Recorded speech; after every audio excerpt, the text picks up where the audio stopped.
From Wish TV and the All Indiana Podcast Network, this is the Daybreak Drive-In Podcast. From Wish TV, I'm Derek Dennis with your News 8 Daybreak Drive-In for Tuesday, January 13th. A major philanthropist in Indianapolis has died and funeral services are set. An intent to sue against Indianapolis public schools over claims a 5-year-old was abused by a teacher. And Hoosier fans have a nonstop flying option to the college football championship in Miami, but it'll cost you. Next.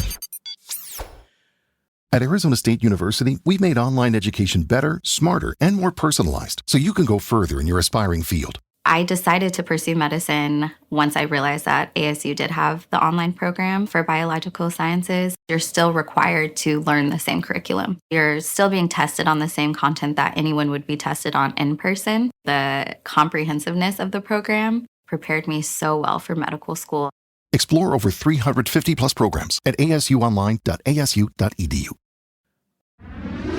Funeral services are set this week for Lois Eskanazi, one of the benefactors of Eskanazi Hospital in Indianapolis. The former Lois Cohen died January 4th at her part-time home in Florida. She met her husband, Sydney Eskanazi, decades ago when they were students at Indiana University. The couple was married for more than 70 years, and Sydney Eskanazi became a successful real estate developer. In 2011, the couple gave $40 million to help build the Sydney and Lois Eskanazi Hospital just west of downtown, replacing the aging Wishart Hospital. Eskanazi's funeral is set for Thursday. She was 92 years old. Lawyers representing a 5-year-old student in Indianapolis public schools and his parent have filed an intent to sue the district over abuse allegations. Attorneys accused a teacher at Washington Irving Neighborhood School 14 of physical and verbal abuse of an autistic nonverbal kindergartner. Lawyers pointed to multiple incidents in August, September, and October with witnesses, including one they say was caught on camera. The attorneys also say IPS failed to notify the parent of the abuse. Indianapolis police say a fight over catfish leftovers between two roommates ended with one in the hospital, the other behind bars facing several preliminary charges. 30-year-old Devontae Payne is under arrest for an incident with his roommate that started on Friday. The victim told police he and Payne had been arguing over a catfish and French fry meal left over from the day before. The dispute turned physical. The victim passed out, and police say Payne later stole 2 of the roommates' phones and their keys. Charges against Payne are now underway. Battery charges will not be filed against Notre Dame football coach Marcus Freeman after he was involved in an altercation with a coach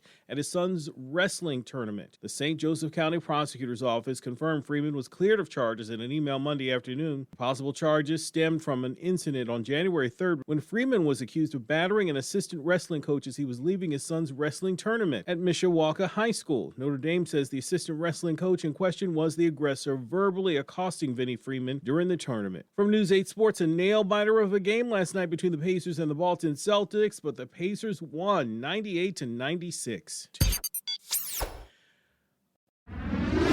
Your forecast from Storm Track 8. A warm front will bring milder air to central Indiana Tuesday with highs in the upper 40s to low 50s, colder later in the week. From Wish TV, I'm Derek Dennis. Be sure to like and subscribe for your daily news updates from Wish TV on the All Indiana Podcast Network. This is the Daybreak Drive-In Podcast, a Wish TV News 8 update on demand. For even more on demand and on the go, connect to Wish TV on Facebook at wishtv.com and on the free Wish TV mobile app. Thank you for listening, and be sure to like, subscribe, and follow this podcast for updates every weekday morning on the All Indiana Podcast Network and wherever you get your podcasts.